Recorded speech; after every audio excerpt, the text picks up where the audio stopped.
পশ্চিম ত্রিপুরা জেলা, এখানে জানেন এখানকার সব কটা ব্লক, ডুকলি, জিরানিয়া, পুরাতন আগরতলা, ভাঙুটিয়া, তারপর মোহনপুর, গ্রাম পঞ্চায়েত স্তরে কোনো প্রার্থী দেওয়া সম্ভব হয়নি। ভোট হচ্ছিল শুধু জেলা পরিষদের। এই জেলা পরিষদের ভোট হচ্ছে কত আতঙ্ক যে গ্রাম পঞ্চায়েত দখল করে নিল, পঞ্চায়েত সমিতি দখল করে নিল। এখন জেলা পরিষদে যদি ফল উল্টো হয়, এমনিতে ধরা পড়ে গেছে, আরো বেশি এদের মানে মানে লজ্জা এবং বেআব্রু হবে। গতকাল থেকেই এই মোহনপুর মহকুমাতে, বামুটিয়া ব্লক এলাকা, মোহনপুর ব্লক এলাকাতে মন্ত্রীদের সান্নিধ্যের লোকজন, তাদের নেতৃত্বে বাইক বাহিনী গিয়ে ধমকানো, নানাভাবে আতঙ্ক তৈরি করা, এটা আজকেও অব্যাহত ছিল সব জায়গাতেই। যে এদের একটু সন্দেহ হয়েছে, এমনকি কোথাও কোথাও যে শাসক দলের সমর্থক বলছেন তারা যে আমরা তো বিজেপিকে ভোট দেব, না না না, যেতে পারবে না।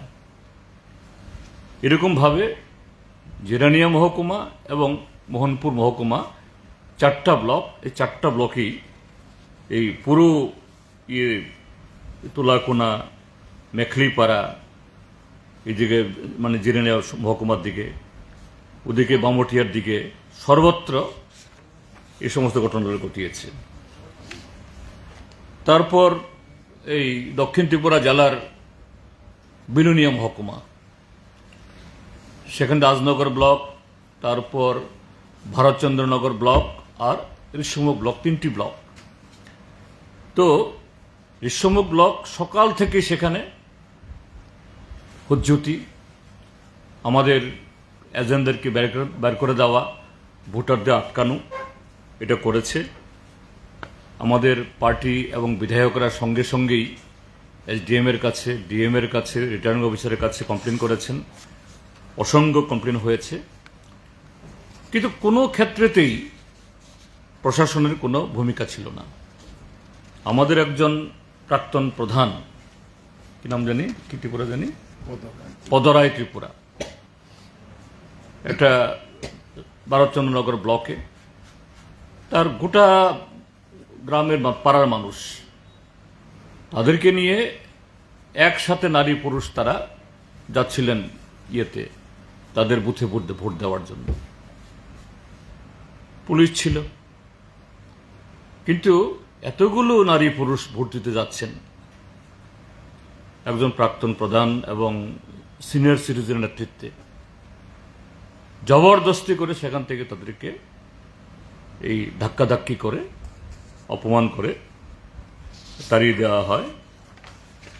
আর রাজনগর ব্লক তো বলাই বাহুল্য, সেখানে তো পঞ্চায়েত সমিতি নেই, ভোট নমিনেশন দাখিল করতে দেয়নি। কিন্তু আজকে জেলা পরিষদের ভোট হবে, একই ধরনের চিত্র, একই ধরনের সন্ত্রাসের পরিবেশ সকাল থেকে জিয়ে রেখেছে। এতই আতঙ্ক শাসক দলের। তারপর এদিকে আরো অন্যান্য ইয়েতে ব্লকেও, যদিও মানে উত্তর ত্রিপুরা এবং ঊনকোটি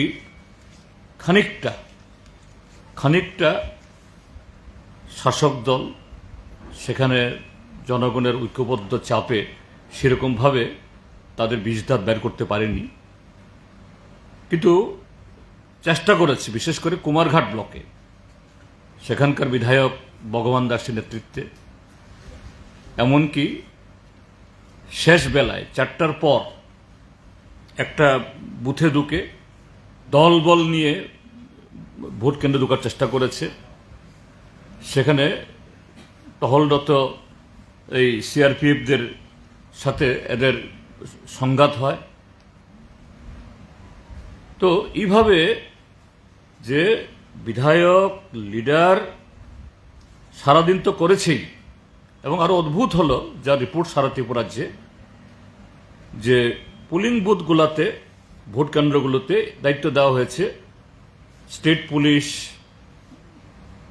ত্রিপুরা স্টেট রাইফেলস, কোথাও 3 জন, কোথাও 4 জন ম্যাক্সিমাম। এমনকি এই স্পর্শকাতর হিসাবে, সেনজিটিভ হিসাবে আমাদের বারে বারে যে কমিশনের কাছে, রিটার্নিং অফিসার কাছে অগ্রিম জানানো সত্ত্বেও কোথাও সেই ব্যবস্থা গ্রহণ করা হয়নি। বরঞ্চ যেসব জায়গাতে এরকম স্পর্শকাতর, সেখানে আরও কম সংখ্যায় এই নিরাপত্তা কর্মী দিয়ে, যাতে গুন্ডাদের সুবিধা হয় ভোটারদেরকে বের করে দেওয়ার, বিরোধী দলের কর্মীদেরকে বের করে দেওয়ার, এই কাজটা করেছে।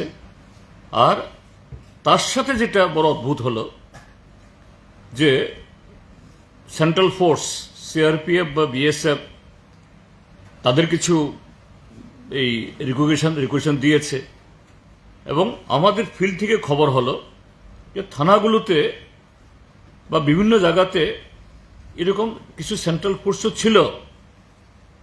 কিন্তু অদ্ভুত হলো, এদেরকে কোনো স্কুলে বা কোনো থানাতে তারা যেখানে তাদের ক্যাম্প করানো হয়েছে সেখানেই বসিয়ে রাখা হয়েছে। যখনই সেক্টর অফিসার বা রিটার্নিং অফিসারের কাছে বলা হয়েছে যে আপনারা কেন টহলদারি বাহিনী পাঠাচ্ছেন না, কোনো কোনো পুলিশ অফিসারকে বলছেন আমরা গাড়ি নাই, কি করব। এই যে গাড়ি না থাকা, সেন্ট্রাল ফোর্স, মোবাইল ফোর্স, এদেরকে ব্যবহার না করা, এটাও সার্বিক চক্রান্তের অঙ্গ। এইভাবে ভারতীয় জনতা পার্টি তাদের যে জনবিচ্ছিন্নতা,